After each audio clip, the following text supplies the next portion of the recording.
What's up mga kabaks? Ako pala si Junri, ang nangarap umasinso pero tamad. Magandang araw sa inyo mga kabaks. Tayo po ay meron dito Inmax version 2 mga kabaks.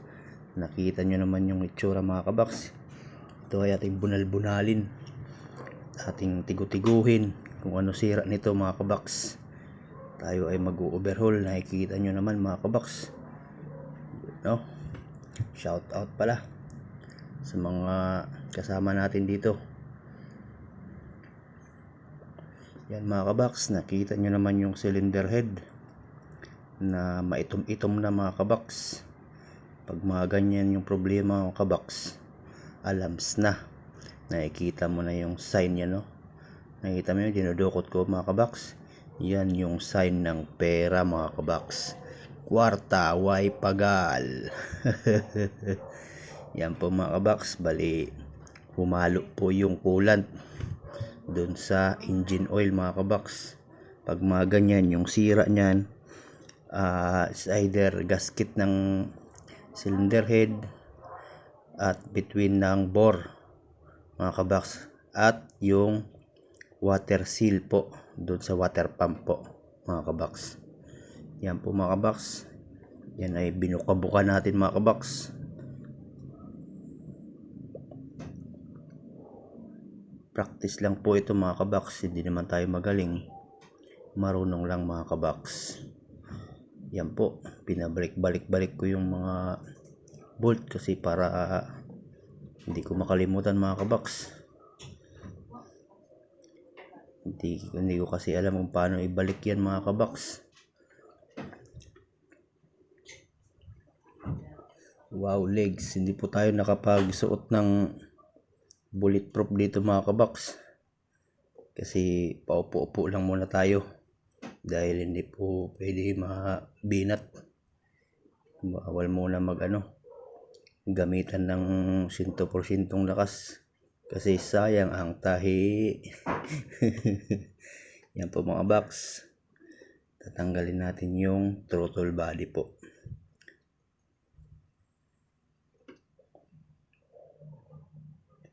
Dahan-dahan, medyo makintab-kintab na yung noo natin mga kabaks kasi hapon na po natin na yan, binungkag-bungkag. Yan, no? Nakikita nyo mga kabaks, yan yung residue, carbon residue, sinamahan pa ng oil na natuyo at saka yung coolant po mga kabaks. Yan po, binirik-birik natin yan mga kabaks. Binirik-birik natin dahil ita-timing natin mga kabaks para hindi pumitik yung camshaft mamaya. Ito mga kabaks, hindi na ito umandar. Ito ay tinigo-tigo lang natin kung ano yung sira mga kabaks.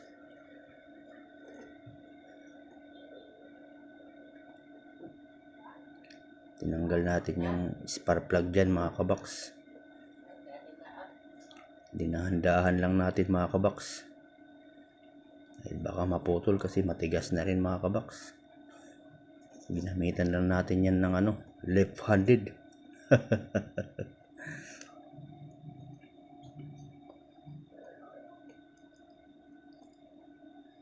Po mga kabaks, tinuro-turo ko dun sa nagbibideo. Shoutout pala sa videographer natin, yung kapatid ko. Same time tinuturo ko rin sa kanya kung paano biak-biakin at tubal-tubalin tong makina mga kabaks. Nakikita nyo naman yung sign mga kabaks, yan yung sign na pera yan mga kabaks. Yan mga kabaks, binabaliskad-baliskad na lang yung katawan ko dyan mga kabaks dahil medyo tinamad-tamad na mag-ikot. Tamad kasi tayong umasinso eh.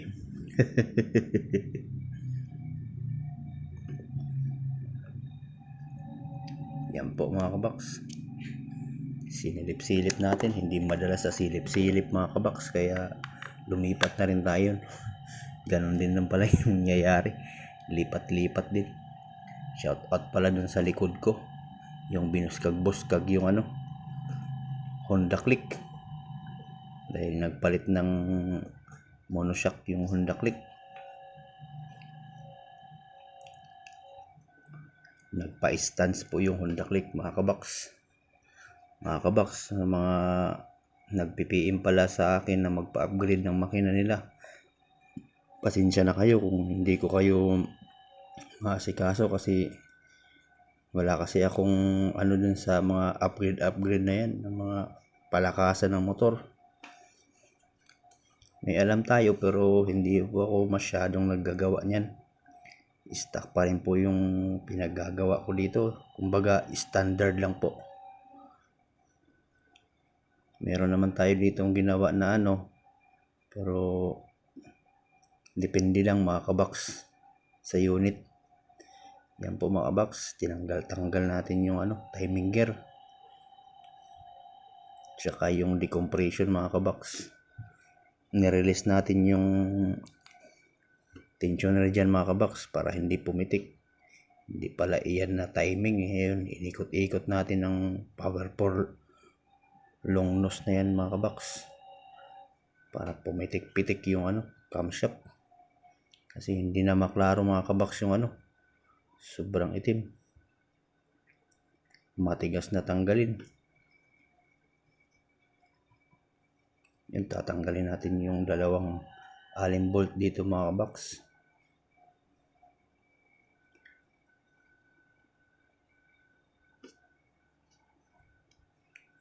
Nakikita nyo naman mga kabox, oh. Yan yung sign ng pera. Sabi nga nila sipag lang para merong kikitain mga kabox. Kasi kung magtamad-tamaran tayo wala tayong makain, wala tayong may pakain sa pamilya natin mga kabox. Yan po mga kabox, tinanggal-tanggal, kinabit-kabit natin yung ano, rubber ng tensioner para hindi mawala. Ngayon yung susunod natin na tatanggalin mga kabox yung 4 na nut. Ginamitan ko na lang ito ng impact mga kabox. Magtatanggal lang naman tayo mga kabox. Kung maghihigpit tayo mga kabox, huwag kalimutan na gumamit tayo ng ano, torque wrench para malaman natin yung ano, sukat ng mga ano, bawat higpit. Yan po mga kabox, yun, nakita na natin mga kabox yung resulta. Yan po mga kabox, oh. Nakikita nyo yung sign. Yan na yung sign. Surprise. Meron pa isang surprise yan mga kabox. Tingnan natin kung ano yung kasunod dyan. Kasi hindi na matigas na ikot-ikot yan mga kabox. Sinanggal ko yung mga washer para hindi mawala. Kasi mahirap na mga kabox. Nakikita nyo. Yan yung sign na pera yan mga kabox. Kwarta, pagal, butlaw lang. Yan po mga kabox, nakikita nyo, di ba? Medyo matigas-tigas na, matig-atig na. Yun, kumikintab na mga kabox. Yan po, matigas na rin iikot yung piston pin. Lams na mga kabox. Yan kita nyo. Kinayod yan mga kabox. Ito, tatanggalin pa natin to. Medyo mahirap-hirap kasi tumigas na yung piston pin dyan mga kabox. Bali ito yung ginawa natin dito mga kabox. Biniyak-biyak natin, hindi ko na video. Ito ay part 1 lang naman mga kabox. Susunod na video yung pag-assemble naman mga kabox. Yan po mga kabox, oh. Binunal-budalan natin yung mga kabox. Yan po mga kabox. Salamat po. Thank you for watching. Huwag kalimutan manira, mag-like pala mga kabox. God bless and budal.